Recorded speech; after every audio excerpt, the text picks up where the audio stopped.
Welcome all, Coleman Report Live, February 27th. Lance, we're 2 months down already in this year. Can you believe it? It's hard to believe, Bob, and it's exciting, all the discussion going on about the new rules. Yes, we're going to be talking about that. Katie's joining us, our editor. Our sponsor this week is Jennifer Blooming, Eventfully Yours. Did I finally pronounce the names right, Jennifer? No, Bob. Blooming, but that's okay. Eventually, Close. All right, we're going to log off and restart. No, I'm kidding. Jennifer, let's throw it to you. Why are you here? I am here to, again, like you said, there's some new rules, and we are going to be one of the first places that people can come to hear all about that directly from headquarters, get some FaceTime with Okram, Office of Financial Assistance. Ginger Allen will be there in Salt Lake, as well as John Gossett, and we also have David Glockham from International Trade coming. So a lot of good heavy hitters in Salt Lake next week. And we do still have 20 seats left. We are capping it at 100. So if you are interested. I like the market. Thank you. And I love your guest speaker. I love your keynote speaker. Yeah. Elizabeth Smart. Well, it's a terrible story, but it ended well. How's that? Yeah, I mean, she's a great advocate. She's been in the news recently, so it's pretty relevant. She's excited about coming, talking to us about her foundation. As you may or may not know, we do America West Gives Back, where each one of our training events, we do give back to a local charity. And so we are giving back to her foundation. At this one in Denver, we raised $1,185 for the Denver Give Center, and we're looking at exceeding that goal with Salt Lake. So. Unfortunately, for those of you who don't remember, Elizabeth was the poor teenager who was abducted, and they found her, 6 months later or whatever? Yeah, I think even longer, later than that. But she does a lot of things with young girls now, self-defense. So it's a real relevant topic now. Good. Well, that's it. And what else have you got coming up? So after that, if you want to switch to the next slide, we have our Southeastern Small Business Conference. That's in Asheville, North Carolina. This will be the last year that we are there for some time. We switch to Amelia Island next year. So if you haven't been to Asheville and the Omni Grove Park Inn, now is the time to go. It's a beautiful place right in the mountains of Asheville. We are almost sold out on this one. We have 417 registered. We will cap it at 430. So, get in while you can. We have a lot of headquarters folks here too. Number, Jennifer. Good for you. Yeah, no, this is a great conference for anybody who hasn't been. You don't have to be in the Southeast to go. So if you feel like traveling, we'd love to see you. We've got Bill Manger, Ashley Bell, Diana Seaborn, Susan Strike. We've got a lot of great headquarters folks coming. And Bill said, I went to an event in Orange County on Tuesday, and Bill said the new SOP will be out sometime next month. So obviously not by tomorrow, but that'll be right. Right. Yes. Yeah, so we are hoping to be one of the first conferences now for this one that you could really learn about the new SOP, which Diana Seaborn and folks would be reviewing at the conference. Very good. Good for you, Jennifer. Yeah. And you also have America East coming up in Flagel. Yes. So 2 important dates on that. So technically Friday is the early bird for America East and Flagel. Flagel has gone ahead and decided to go ahead because it is end of month. It's a tough time. We know everybody's closing your loans. So we realize if you forgot to register, we will extend through March 15th for Flagel. That's not until September. We have America East that does technically end February 28th, but there may or may not be an extension there as well. Jennifer, I understand you're also going to be starting something new. You're going to have an online streaming option for these events, correct? Correct. We're trying to be a little proactive there, just in the case that someone decides for their own reasons to not attend the conference. Maybe they've already registered but can't be there in person. Rather than miss out, we want to be able to offer them a live stream option. So we are looking at that for some of our upcoming conferences. Very good. Katie, let's bring you into the conversation. You watched the Senate hearing yesterday, and the new Administrator Jovita Carranza, she says one of the first topics was poultry issue. What's going on with that, Katie? She was talking about the poultry issue. I mean, that among other things. But what was really interesting was she was talking about protecting chicken farmers' access to capital and giving them the independence they need to be able to get capital right now, which was obviously a concern and has been. One of the new rules is that SBA has deemed that if 85% of your revenues come from a single source, you are not eligible for financing. Correct, Katie? Right. So, and that's different than franchise, because franchise, the analogy was the car dealership. Well, they don't get 85% of their revenues from GM. They get 100% of the revenues from car buyers. So hopefully they'll work this out. We have great footage of these four gentlemen, and Bill Manger. I was able to interview former administrator Hector Barreto, David Glockham, and AQ, because I can't. That's another name I can't pronounce. Everyone calls him AQ, the district director. We're going to have that in a podcast. I think Joseph, are we releasing that today or tomorrow? We're going to get that out today, and we'll send that out. And very good insights from all of those gentlemen. Let's go to, these are the two questions. When will the SOB be released? He said sometime in March. Hopefully it'll be ready by Jennifer's conferences. And I asked this question, Lance, which you and I haven't talked about that, but I wanted to know, SBA has a commitment to do smaller loans under $25,000. We don't need collateral. And I asked him, is that going to be raised? And he said, no. He said, I won't put words in his mouth, but he said, no, there's no plans to do that, which I think is unfortunate. I would love to see that bumped a little bit higher, Lance. Well, I think so too, because in today's world, a $25,000 unsecured line of credit is not a lot of money. And, I don't know what the magic number is, but I think you need to put this one off on prudent lending standards and maybe consider the possibility of a 100K mark. Yeah, on and the lender still has the option to take collateral, but I agree with you. Oh, yeah. 100K number will make it a lot easier for the lenders to do this. Again, prudent lending, we're not going to be throwing out $100,000 checks to everyone, but I would like to see that raised, but unfortunately, that is not on the horizon. Let's go to the poll questions. By the way, let's see. First question. Does this rule change limit the amount of fees the lender may pay a loan broker? And while I'm doing that, I want to shout out to Jim. Jim, we have looked at your profile, and over the last year, you have had 152 engagements with this show in terms of answering polls and asking questions, followed closely by Tracy, Francis, Michael, and Corey, and Julie also. So thank you all for your support.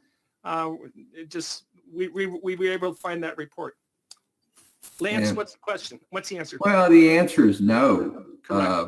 Although Bob and I did a webinar on the rule changes, and we both feel like you might want to follow the same fee limitations that the borrower can pay. But in terms of what you pay, what the lender pays a third party, SBA does not have rules in the SOP related. As long as it's not passed through to the borrower. Yeah, that's one of the huge things in the rules, emphasizing the fact that you can't pass those things. If your broker charges you a 5% fee, you absolutely cannot pass that through to the borrower. Yeah, and Lance, sort of the unofficial benchmark out there in the industry, I think, is $30,000 capped.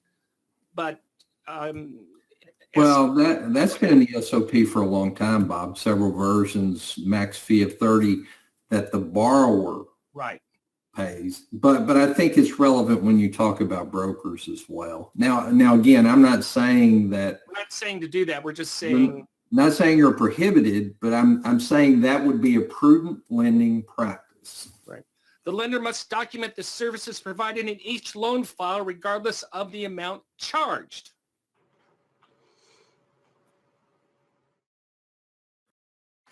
This is another fun question, Bob. Yeah, you can. There's no wrong answer on this one. Go ahead, Lance.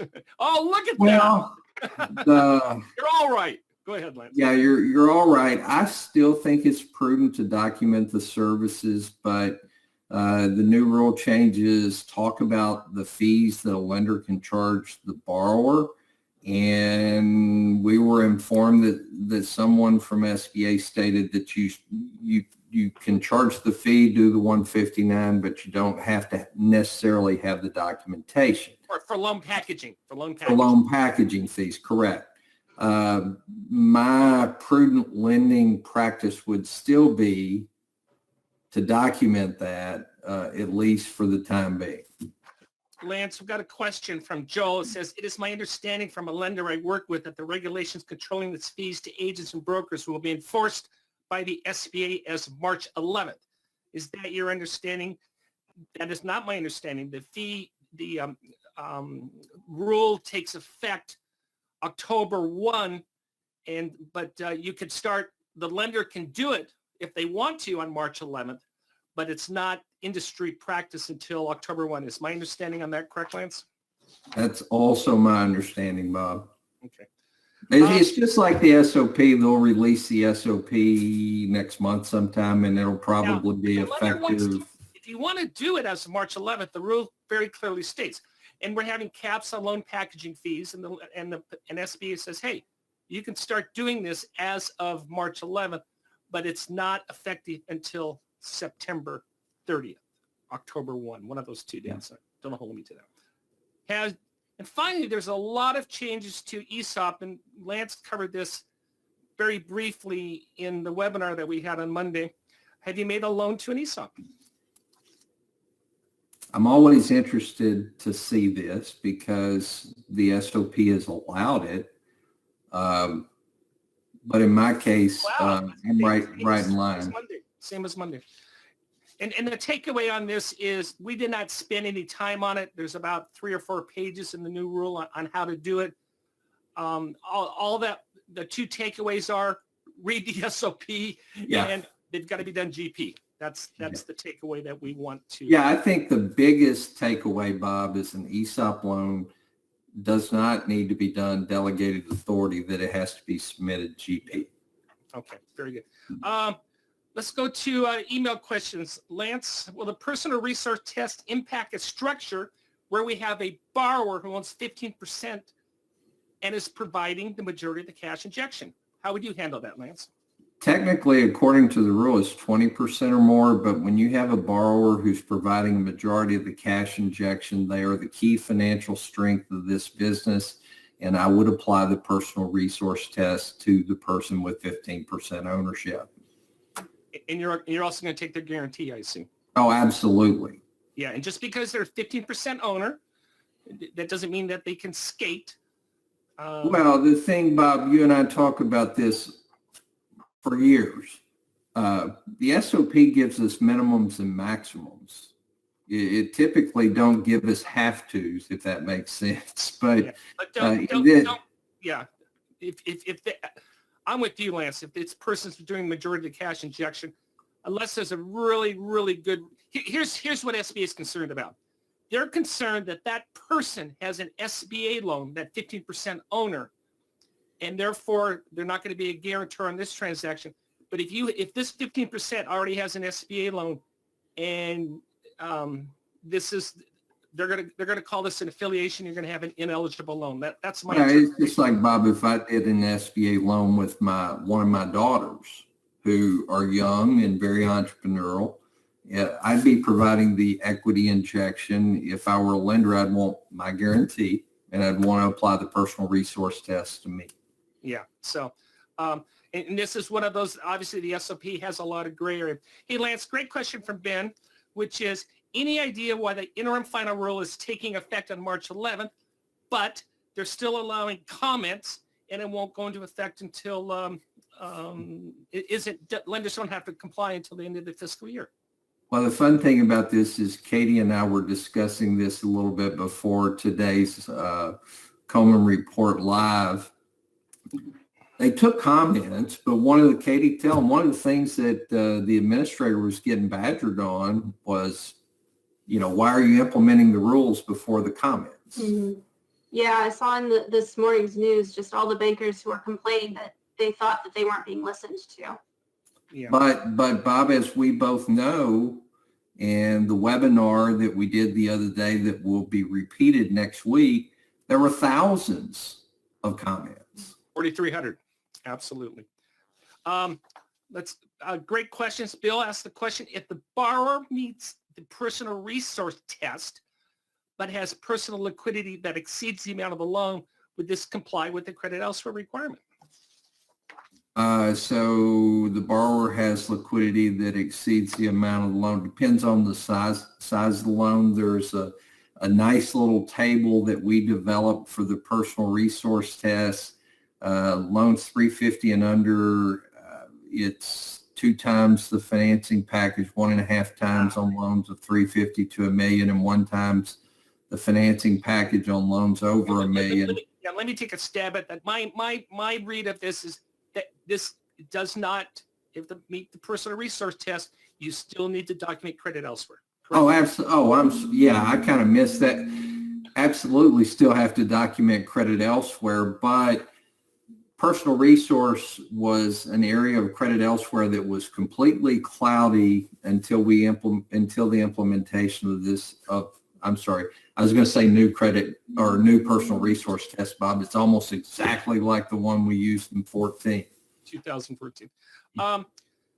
Remind us again what the fees are. Okay, determine loan packaging fee. It's in the SOP. The basic takeaway on that, you can't charge for underwriting, correct, Lance? Yeah, you can charge for assistance with the business plan or projections. You can charge for assistance with completion of forms, excluding the SBA Form 1919, but you cannot charge for underwriting. So if you're documenting a fee, we've done webinars on this. 2 key things is don't say anything about completion of SBA forms and do not include a line item for underwriting, but you can include assistance with business plan, structuring, projections, things like that. And again, and Morgan asked the question on the 2 master rule. Look, here's the deal. It's effective March 11th. However, they're keeping comments open. They still may amend them, but it's not, and you can start using this rule as of March 11th, but it's not mandatory until September 30th. Is that one of the big deals on the 2 master rule, Bob, and you've got a lot of strong LSPs that have never had this issue, but the LSP can only charge the bank.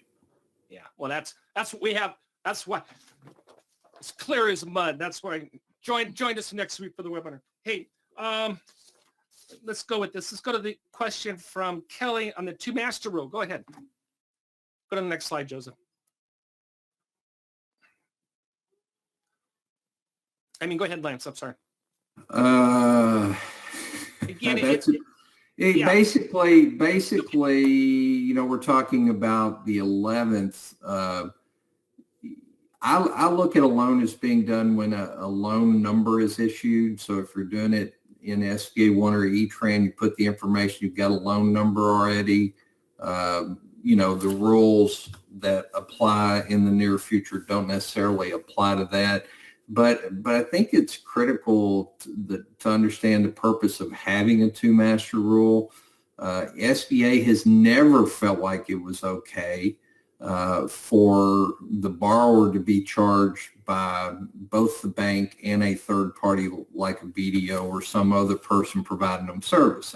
Now, I'm not saying it's been prohibited, but I'm saying it's never been something they embrace. They always want to make sure the fees charged to the borrower are fair and they're not duplicated. So, and the big thing on the question, you're saying by the 11th, in terms of if you've got a loan number issued, I think you'll probably be okay, but yeah, I would go with the spirit of the interim final rule, which is implement this as soon as possible. If you have and I agree with Lance, if you have a loan number or issued, you're going to be fine.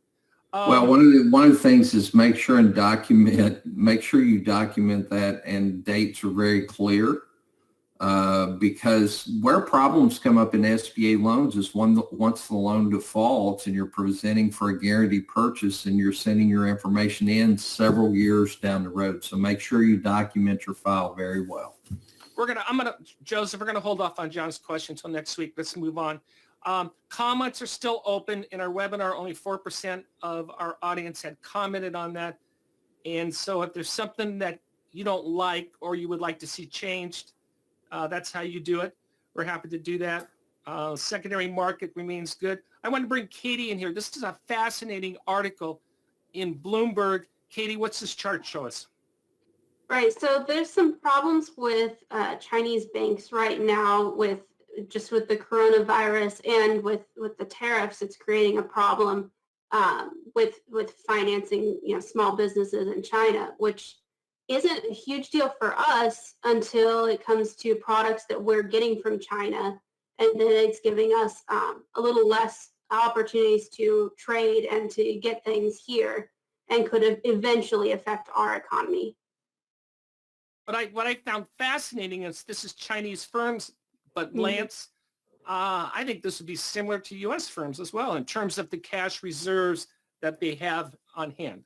Well, I think there would be some correlations. I had a long talk with my broker today, and we were talking about this and how you position yourself, and that may be a side webinar or discussion. And the funny thing, Bob, my wife is general manager of a retail store.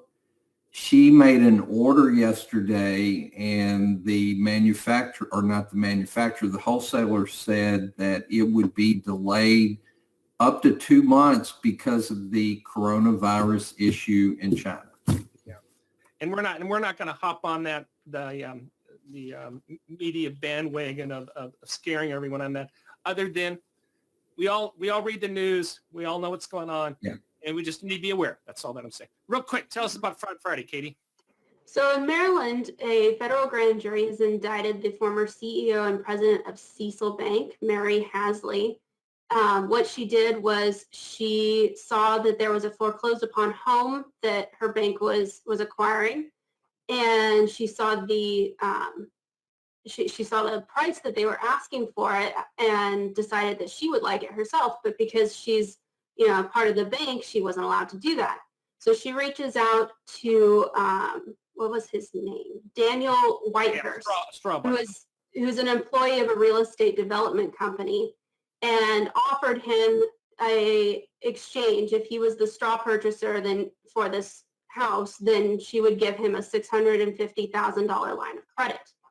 And so he eventually was able to acquire the house. What she did was she went to the board of directors, lied about the price of the home, said that she negotiated a fair price of $150,000 when this property was actually being appraised at $295,000. So almost 50% less. And she just used inappropriate residential properties as comparables and misrepresented the physical condition of the property in order to get this property. This is all allegedly, but again, another community banker that they're going after, and just I mean, you're gonna blow up your career to do something like this. It's these are sad stories. Very good. 10:25, and that's Lance and I did a great webinar on Monday, and we're going to repeat it on Wednesday. Also, for those of you who are on the webinar Monday, you're welcome to come in on Wednesday. And then obviously we had to move collateral, and we did that.